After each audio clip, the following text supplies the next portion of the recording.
Hi guys, continuing the Brown Car Guy and Buddies series of conversations. Today going to be talking to a guy. Well, I've never actually physically met this guy, but I feel like I've known him because of the wonders of social media. We've been in touch for years, and there's interesting parallels in our personal history. So it'll be really fascinating to explore that. Anyway, his name is Naumanfarooq. He's based in Canada, and he runs an outlet called Automotive Affairs, as well as being a freelance automotive journalist. So we're going to be going on to Zoom in Canada and hope that that signal works really well. Meanwhile, make sure that you are subscribing to this channel. And when you subscribe to this YouTube channel, make sure you hit that bell notification icon so you get updates of the latest videos that I'm uploading. At the same time, make sure you follow me on all social media. Just search for hashtag BrownCarGuy. That's on Instagram, Facebook, Twitter, and of course, BrownCarGuy.com. Also, don't forget some very exclusive content from me on patreon.com/Shazad Sheikh. I'll put that link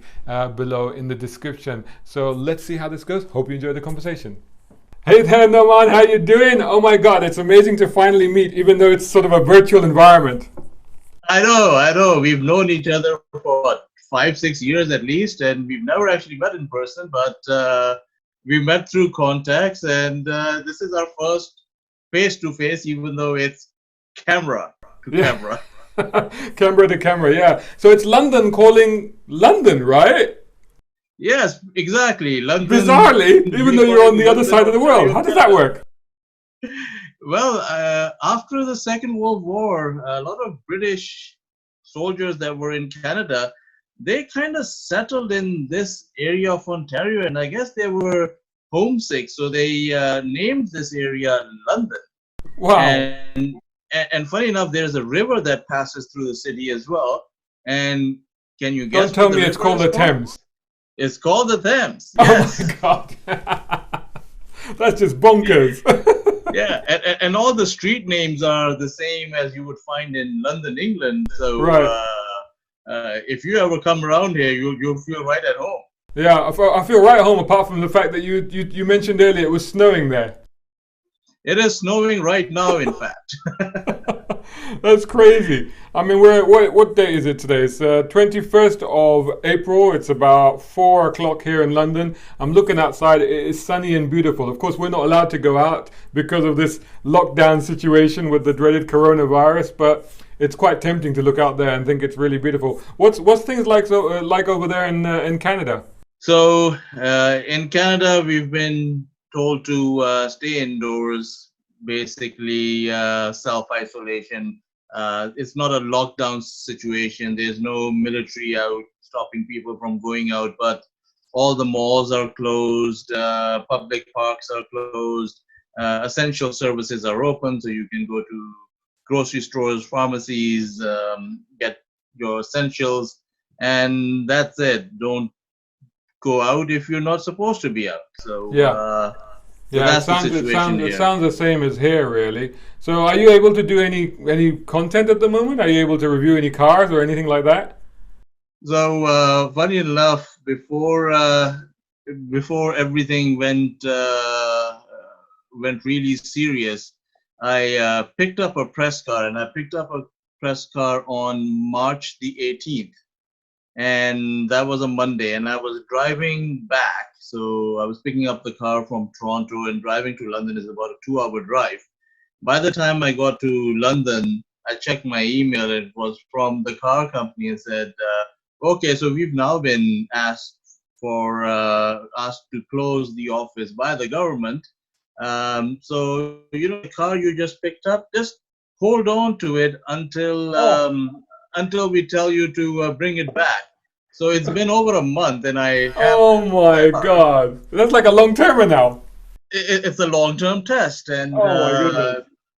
Yeah, that happened to a few people here as well. I was really jealous because I just missed out because my cars were due to start coming at the beginning. I'd booked a whole bunch of cars for April and then into May, and then of course the lockdown happened in the last week of March.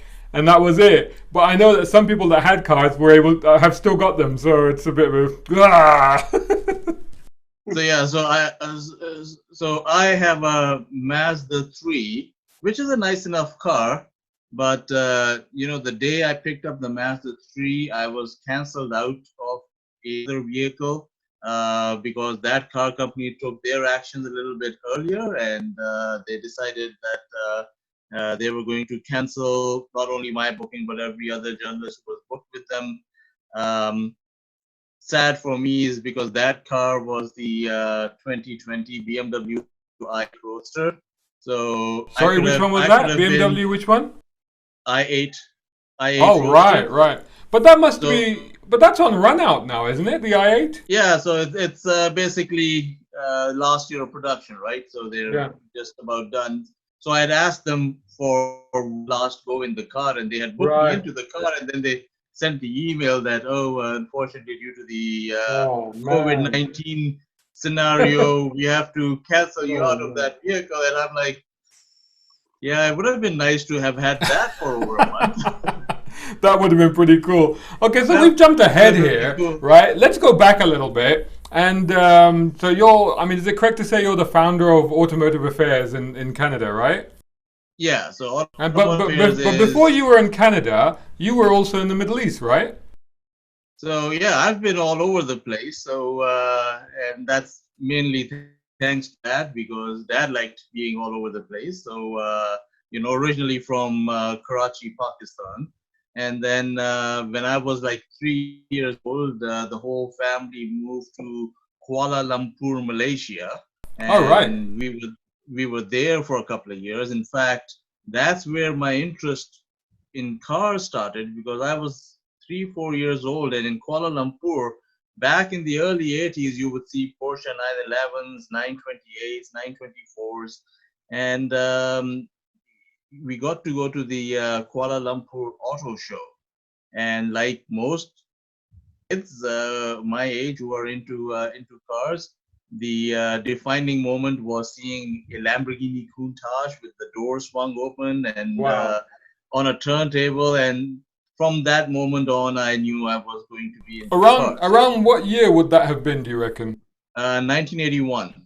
1981. Right, right, right. Okay, So cool. I was Yeah. 4 years old at the time, Wow. and then moved back to Pakistan, and then we did one sort of short trip to Saudi Arabia. Dad was working for a new company, but that was only like a couple of months we were there. Where was Then that in Saudi? the mom, Oh, right. Okay. and then in 1989 we moved to Saudi Arabia, and we were there for seven and a half bit years. So that's really So we bizarre. 1989 in Saudi Arabia, in Jeddah, is when I actually started my career. I started writing about cars in Saudi Gazette, and you were there at the time. I was reading your articles, not knowing it was you, because Oh we my would get goodness. the Saudi Gazette and Arab News.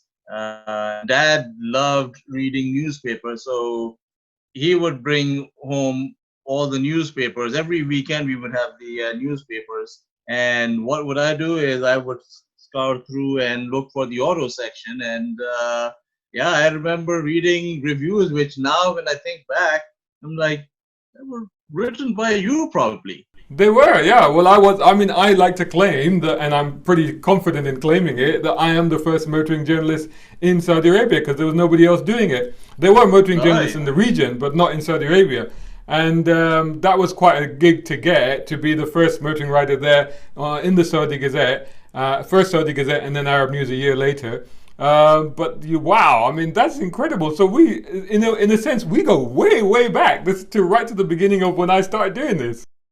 Exactly, exactly. And I came to Dubai for the first time in '95.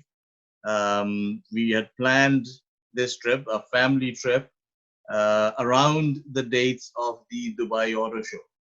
So that was the first time I got to be in Dubai, and Wow. because the mom, I don't know if you've ever been there. It's not like Jeddah. It's not like Riyadh. It's not the place. At least it didn't used to be the place where you would see a lot of exotic cars. Yeah. You would always hear about these exotic car dealers in Riyadh and Jeddah, That's right. In Riyadh and and Jeddah. In you'd see Jeddah, there were a nicer lot of cars. dealers. Yeah. So hold on a second. Yeah, So you were in Dammam. Were you in Dammam in the first during the first Gulf War then? yes. Wow.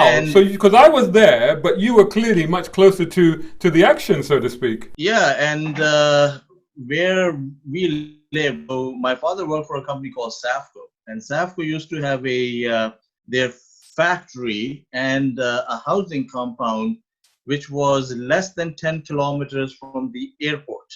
Yeah. And you know, all the U.S. military aircraft Yeah. and vehicles, they were at the international airport. There was no Yeah. real air base, No, military that's base right. They were based in there in Jeddah. Dammam. I remember. They were based in Dammam, so all the missiles that were coming to Saudi Arabia were coming to Dammam.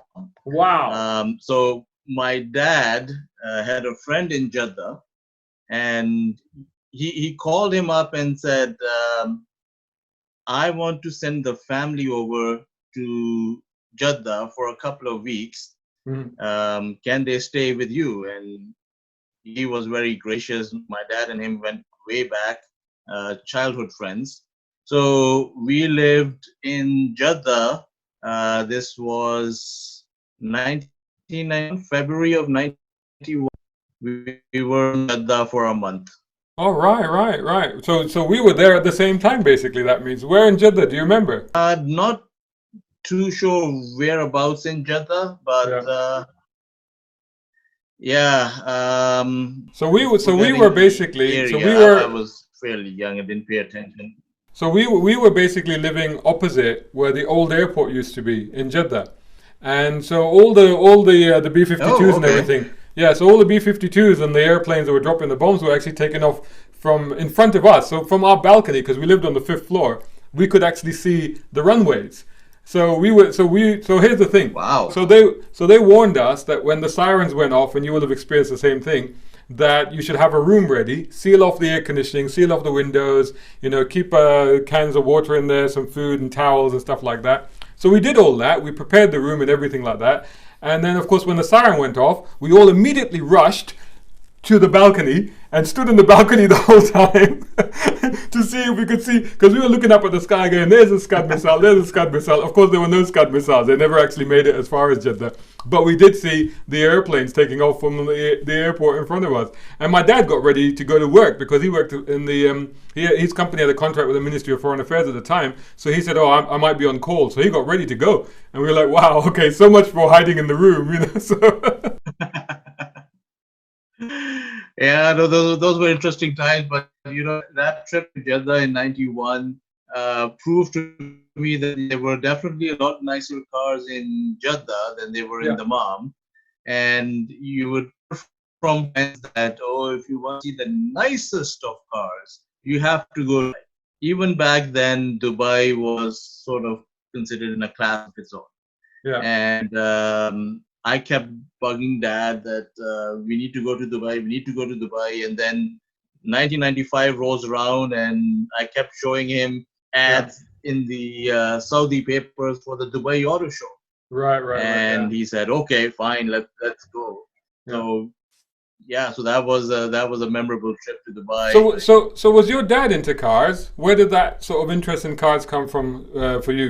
Dad's not really into cars. I think he's gotten more interested into cars thanks to me and my brother. We're both very much into cars. And yeah, it's odd where the interest comes from, because Yeah. no one really from my mom's side of the family is into cars. No one really from dad's side of the family is into cars. So it was just me and my brother, and I would say my elder brother caught the bug first, and I sort of hung around him and got the same interest, because he started buying car magazines and bringing them home, and even before I could read, I would be flipping through them and looking at the pictures, and I started reading enough to go through the tech page and read Yeah. all the specs. Yeah. And the things of interest was how much horsepower, Yeah. 0 to 60 times, and Yeah. top speed. That's And all how it fast does mattered. it go? Yeah. Yeah. That's amazing. And then you were reading my stuff. I mean, it's incredible for me to think that I was writing stuff back then Because, you know, one time I was coming out of the Arab News building one time with the editor in chief, and then a friend bumped into him on the stairs, and you know, by being so gracious, he introduced me to this guy. They were obviously VIPs or whatever, you know, and I was just little old me, just happened to be walking out at the same time, you know, and he graciously introduced me. He said, "Oh, this is the chap who's doing the car reviews." And this VIP, whoever he was, suddenly turned to me and says, "Oh yeah, I read your stuff. It's really good." And I was like all made up. I'm like, "Wow, somebody's actually reading what I'm writing. This is incredible." And now, now I meet you, and you're like, "Oh yeah, I used to read that stuff as well." That's what an unbelievable thing. So what inspired you to then get into doing this for yourself? Then was that while you were still in the Middle East, or afterwards? Yeah, so it all started, I guess it all got quite serious while I was in the Middle East. Like I mentioned, I started getting into cars when I was 4 in Malaysia. But you know, as you grow up, and you know, at one point during the 80s, I was just as much into fighter jets as into cars. But then going older still, I was like, maybe getting into the Air Force is not going to be that easy, so I have to be a little bit more logical. During the Gulf War, the Saudi Arabian television network started broadcasting CNN and Yeah, BBC World. yeah. And now you know where I'm headed. BBC World would air Top Gear.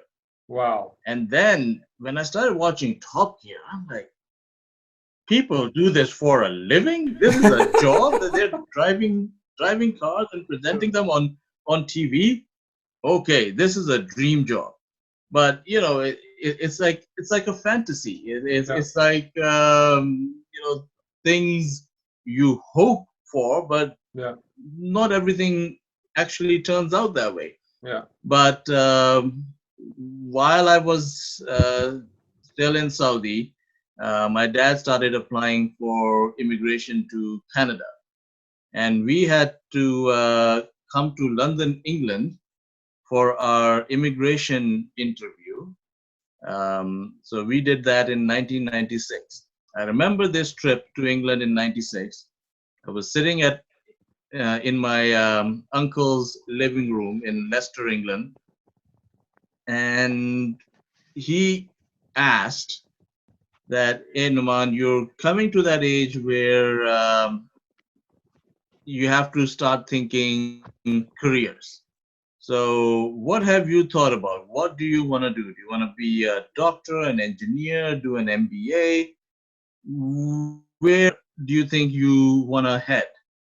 And he asked this question while we were watching Top Gear on TV. And you're like, "I want to do So, that." exactly. Yeah, I pointed at the TV and said, that is yeah, what I want to do. yeah, He looks at me a little dejected and goes, "Naman, that's a fantasy career.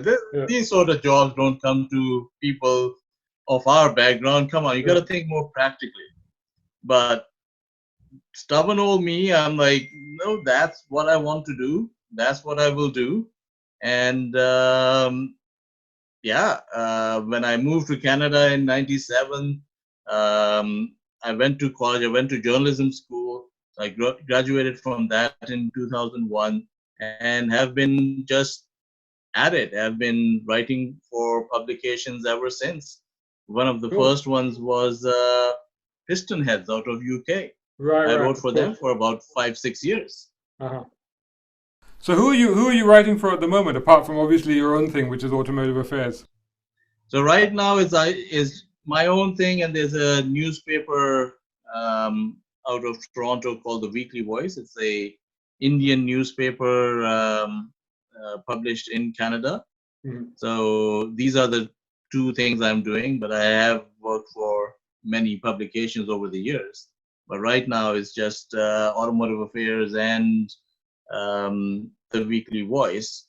And And you had so, and mentioned earlier about how Automotive Affairs was, how this came about. So I had started a blog, and I started this to teach myself how to use WordPress because I got hired by autoguide.com, and they were using WordPress. So the guy who hired me said, you need to learn how to use this platform. So download it if you can. So I made an account on WordPress and started experimenting with it, teaching myself how to use it. And again, BBC inspiration, because I was watching the news and it said current affairs, BBC current affairs. And I'm like, I should call my blog Automotive Affairs. Right. Got it. Affairs about cars. So that got started back in 2010. And then in 2014, I had registered the account with YouTube, Automotive Affairs. But I did nothing with it. It was just made up and no video was uploaded, nothing. It was just sitting around. And then a few years ago, I was working for a publication in Canada. The editor and I got along really well. However, the editor kind of sensed that there were troubling times with the publishing company. Yeah. So he jumped ship. He went to another publication, and the person they replaced him with was the biggest idiot you could think of. The absolute worst person they could have placed for that job. Absolutely ruined the company. In fact, 11 months into this person taking that role, the publication just shut down completely because now the ratings and everything was just down the drains. And it was on my second conversation with this new editor that convinced me that enough of doing something for others. I was the one always digging up stories and calling up car companies or designers and whatnot and coming up with the content anyway. Why don't I just do this for myself? This way, if the publication goes under, there's nobody to blame but me. But in the scenario I was, like, I worked for autofocus.ca, doesn't exist anymore. All the articles are gone. I worked for autogo.ca. Publication doesn't exist anymore. All the articles are gone. I know. I feel you, man. I know exactly what you mean. I've been there myself several times. Yeah. So it was at that point I'm like, no, I do all of this hard work. I don't want all this to be lost in time due to somebody else's negligence. So I'm just gonna take charge. It's gonna cost me a little bit of money, but I'll start this. And it's been 2 years, 2 months. I've been doing it, and I really enjoy it. So 2 years, 2 months since you've been sort of fully dedicated to it. So and how's that journey been in the past sort of 24 and a bit months then? It's a very exciting adventure. YouTube is a whole new kettle of fish, and I'm sure you've experienced this. This is a very influencer world, and if you don't do influencer type stuff and videos, it's very difficult to get views unless you have a big publication that is throwing a lot of marketing dollar, having your videos uploaded on all their platforms. It's very hard to draw an audience, but I'm enjoying it. I'm having fun, and it's now down to, if I come up with a story idea, I just have to ask myself if I want to do it. It used to be, okay, I want to do this story. I can get this done, but some other editor had to say yes or no. So exactly, now it's all up to you. So do you find that most of the content that you're creating is for the website or for YouTube? YouTube. Right. And everything I post on YouTube, I then also post on the blog. So so everything is now pretty much focused to YouTube. And even though I have an Instagram account for Automotive Affairs, there's a Facebook page for Automotive Affairs, all they do is send traffic to my YouTube page. So YouTube is the big priority. Yeah, yeah, exactly. Yeah, I'm also fine since I came back to the UK and sort of created my own brand, which, as you know, Brown Car Guy, and started to push it. I've also sort of been focusing on two key areas, which is YouTube and a little bit of social media, primarily Instagram. But I think that's where most of the traffic is at. Something I learned back at Motoring Middle East, because we went from, because I was doing car magazine in Dubai, as you know, and then when we went to Motoring Middle East, we thought print, where's it going? So we stuck to purely digital, but very quickly we found that people weren't even on websites. They were actually in social media and they were on YouTube. And that's primarily where our focus went. So we're sort of still, I'm sort of still carrying through that philosophy. But like you, like I'm writing for other people as well. So what's been sort of highlight of the last 2 years that since you've been doing your own thing? What have been sort of the key moments that come to mind? I think there are a lot of highlights. The biggest one was probably so when I was launching Automotive Affairs, I got in touch with a few car companies, told them that I'll from now on be doing videos, Yeah. and it's a new channel, so I would appreciate any help you can throw my way. And the first company to respond favorably was Rolls-Royce. Oh And wow, I had that's extraordinary. I had visited Rolls-Royce a year before because I was Well, writing here in for, Goodwood.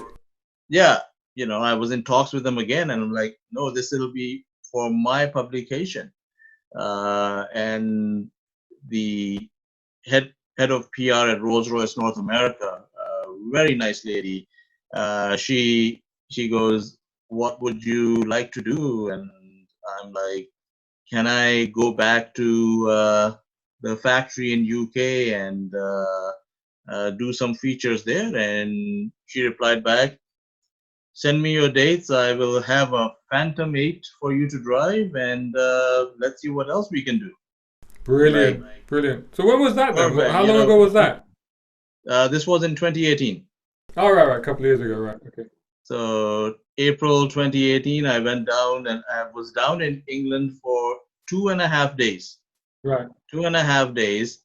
I had a Phantom 8 to drive around, and I'm like, okay, I've got the Rolls-Royce bit covered. I have one day open in between. What else can I do? So I got in contact with David Bond Automotive, who Yeah. I had also met with the year before. And I said, hey, can I come make some videos on the Speedback GT and the Mini Remastered? And Yeah. they were fine with that. So in 2.5 days, I drove like 1 million pounds worth of cars, and Yeah. Yeah. Yeah. yeah, Probably it was more like, actually, because the yeah, Speedback GT is about 600,000 pounds alone. So yeah. yeah, exactly. So I bet a lot of people who live in England never get to drive cars worth 1 million pounds in their No. lifetime, No. and I Exactly. got to drive them in 2.5 days. So Yeah. I had a really good trip. Yeah. Yeah. No. Next time you're down, you can pick me up in the Rolls Royce. Absolutely, absolutely. Hopefully, I'll still get access to them. So. Yeah. And what else has been going on? What else have you been looking that's been exciting, and what are you looking forward to once all this this quarantine and lockdown lifts, so to speak? Yeah, well, I think the new Corvette is definitely Oh yeah, I'd love to have a go. I love Corvettes, and I've driven. Obviously, I've driven pretty much most of them. Certainly from, I'd say from C3 onwards, I've driven them all. But because I'm now back here, I tell you one thing that I'm missing since I've come back to the UK is muscle cars. Honestly, because I've got such a hankering now for muscle cars, and it's like that's the one thing that I'm really missing.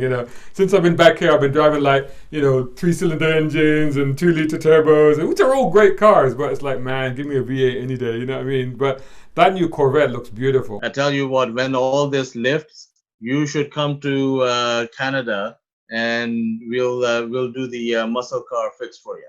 Yeah, that'd be awesome, wouldn't it? That'd be really, really cool. That'd be cool.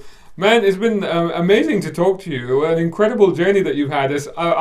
I'm quite struck by the sort of parallels that are between you and me although in different time scales and in different regions, but there's some similarity there. There's some similar routes that we both seem to have taken to get where we are. That's quite extraordinary. Yeah, and you and I also have a shared love for the Lotus Esprit. So yeah, more similarities. Yeah, I love that. And people that we know in common. I know that Dossi Varga is a mutual friend of both of us.